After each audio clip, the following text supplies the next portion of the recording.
Hello students, चलिए start करते हैं। एक्सरसाइज 6.5 का क्वेश्चन नंबर 21 देखते हैं। इंपॉर्टेंट क्वेश्चन है। Of all the close cylindrical can right circular of a given volume of 100 cubic centimetres. यहाँ पे क्या कहा है, एक हमारे पास सिलेंड्रिकल कैन है, राइट सर्कुलर है, उसका जो वॉल्यूम है हमें 100 क्यूबिक सेंटीमीटर दे रखा है।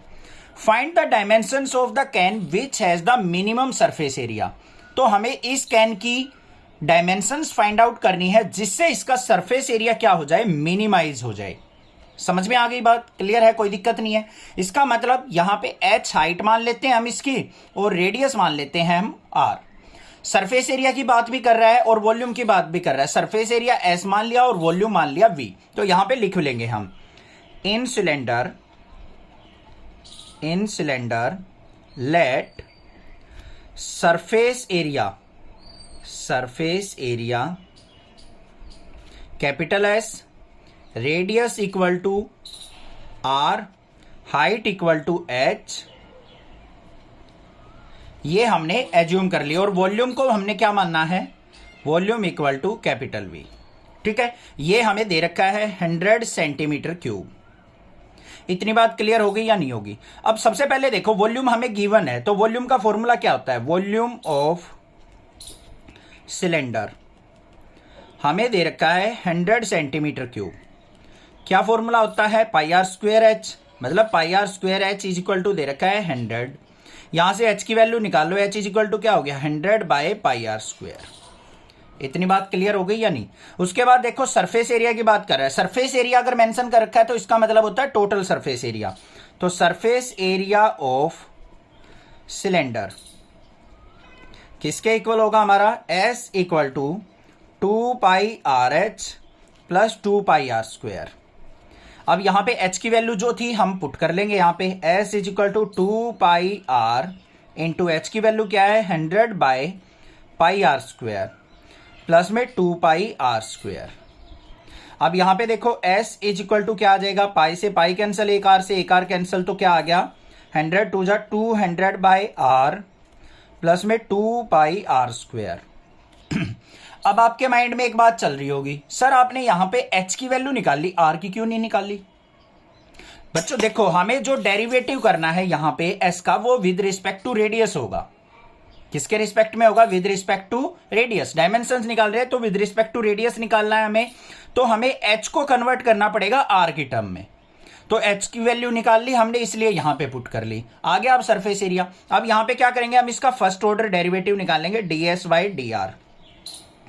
किसके इक्वल हो जाएगा, यहां पे देखो 200 बाई आर है, 1 बाई आर का डेरिवेटिव क्या हो जाएगा, माइनस का 1 बाई आर स्क्वायर, तो ये क्या हो जाएगा माइनस का 200 बाई आर स्क्वायर। यहां पे आ जाओ, प्लस में 2 आगे आएगा, 2 2 जा 4 पाई आर, ये आ गया मेरे पास। अब हमें इसको इक्वल टू किसके पुट करना है, ds बाई डी आर को इक्वल पुट करेंगे 0 के, जिससे हमें पॉइंट मिलेगा।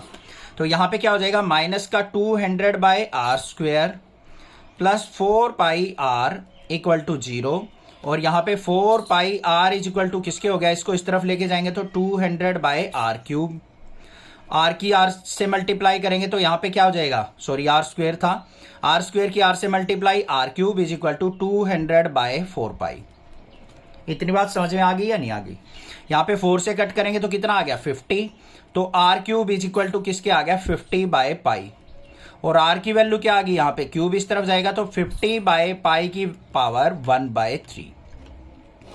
ये बात क्लियर हो गई या नहीं? h की वैल्यू आ गई, रेडियस की वैल्यू आ गई, डायमेंशंस निकालनी थी हमारे पास आ चुकी। अब हमें क्या करना है, यहां पे जो सरफेस एरिया है, क्या कहा था उसने, find minimum surface area. Surface area को मिनिमाइज प्रूव करना है, मतलब जो भी हमारे पास सरफेस एरिया है उसका डबल डेरिवेटिव पॉजिटिव आना चाहिए, तभी हम मिनिमाइज कह सकते हैं उसको। तो ये हमारे पास क्या था, यहां पे सिंगल डेरिवेटिव, इसका डबल डेरिवेटिव कर लेते हैं यहां पे, D square S by D R square equal to minus के 200 बाय आर स्क्वेयर का हम अगर डेरिवेटिव करते हैं तो क्या होगा, यहां पे माइनस का 200 H it is, R square को ऊपर लेके जाएंगे तो आर की -2 हो जाएगा, यहां पे क्या आएगा -2 इंटू आर की पावर -3 हो जाएगा। फिर प्लस में 4 पाई आर का करेंगे तो 4 पाई, इसको सिंप्लीफाई कर लो, D square S by D R square equal to minus minus plus हो गया, यहां पे मेरे पास क्या आ गया, 200 की 2 से मल्टीप्लाई 400 अपॉन में r की -3 को लेके आऊंगा r³ और प्लस में 4 पाई। ये बात समझ में आ गई मेरे पास। तो यहां पे डेरिवेटिव क्या आ गया, 400/r³ प्लस में 4 पाई। समझ में आ गया ना कैसे किया है। r² को ऊपर लेके गया, r की -2 हो गया, -2 आगे आएगा और इसमें से एक माइनस हो जाएगा तो r की -3 आ जाएगा। अब ये देखो, ये भी पॉजिटिव है, ये भी पॉजिटिव है और r की वैल्यू भी हमारे पास पॉजिटिव है। तो यहां पे क्या हो जाएगा, at r equal to 50/π⁻1/3 d²s/dr² equal to क्या है, पॉजिटिव, मतलब greater than 0। So surface area is minimize at कौन से पॉइंट पे, हमारे पास क्या निकला था, r इक्वल टू 50/π⁻1/3। ये आ गया मेरे पास। अब रेडियस तो हमारे पास है, हाइट और निकाल ली है। हाइट कैसे निकलेगी, रेडियस की वैल्यू इसके अंदर पुट करके। तो बस ये और निकाल देते हैं हम, डायमेंशन फाइंड आउट करनी थी ना हमें।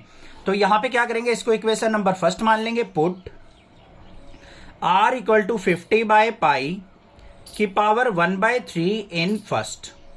इक्वेशन नंबर फर्स्ट में पुट कर देंगे। फर्स्ट इक्वेशन क्या है, h equal to 100/π r², r की स्क्वायर की जगह क्या आ जाएगा, 50/π, इसकी पावर स्क्वायर करेंगे तो मतलब 2/3 हो जाएगा। और इसको सिंप्लीफाई करेंगे तो हम थोड़ा सा क्या होगा यहाँ पे, h इक्वल टू 100/π, यहाँ पे 50 की पावर 2/3 अपॉन में पाई की पावर 2/3। ये बात आ गई। अब यहां पे 100 को मैं क्या लिख सकता हूं, ब्रेक करके, ध्यान से देख लो इसको कैसे करेंगे। h इक्वल टू 100 को लिख दिया मैंने 50 × 2, मतलब 2 × 50 अपॉन में, यहां पे पाई की पावर 1 है, ये पाई की पावर 2/3 है, ऊपर जाएगा तो 1 - 2/3, 1 - 2/3 करेंगे तो 1/3 हो गया। ऐसे ही 50 की पावर 2/3 ऊपर जाएगा तो ये 50 की पावर 1 है, 50 की पावर 2/3 सब्ट्रैक्ट करेंगे तो 50 की पावर 1/3 आ जाएगा। तो ये आ जाएगा 50 की पावर 1/3 और यहां पे नीचे पाई की पावर 1/3। तो यहां पे मेरे पास h इक्वल टू क्या आ गया, 2 × 50/π इस पूरे की पावर 1/3। ये हाइट आ गई। ध्यान से देखो क्या किया मैंने, यहां पे पाई की पावर 1 अपॉन में पाई की पावर 2/3, इसको ऊपर लेके गया, 1 - 2/3 करेंगे तो पाई की पावर 1/3 बच गया। 50 की पावर 2/3 को ऊपर लेके जाऊंगा तो यहाँ पे 50 की पावर 1 थी, 1 में से 2/3 गया तो 50 की पावर 1/3 बच गया। तो ये मेरे पास हाइट आ गई, ये रेडियस आ गया और ये हमने सरफेस एरिया को क्या कर दिया, मिनिमाइज शो कर दिया। क्लियर हो गई बात, कोई दिक्कत की बात नहीं है, समझ में आ गया होगा। कोई भी प्रॉब्लम लगे आप मुझसे पूछिए, अदरवाइज चैनल को सब्सक्राइब कीजिए। भाई एक बार में समझ में नहीं आते हैं क्वेश्चन, थोड़ी सी मेहनत ज्यादा करनी पड़ती है इन पे, 2-3 बार में क्वेश्चन क्लियर होता है, तो थोड़ी सी एफर्ट ज्यादा करनी पड़ेगी तभी क्वेश्चन आएंगे। ठीक है, कंसेप्ट स्ट्रॉन्ग कीजिए और फॉर्मूलेज आपको पता होने चाहिए, 10th के अंदर करवाए थे। Thank you students for watching next classes video.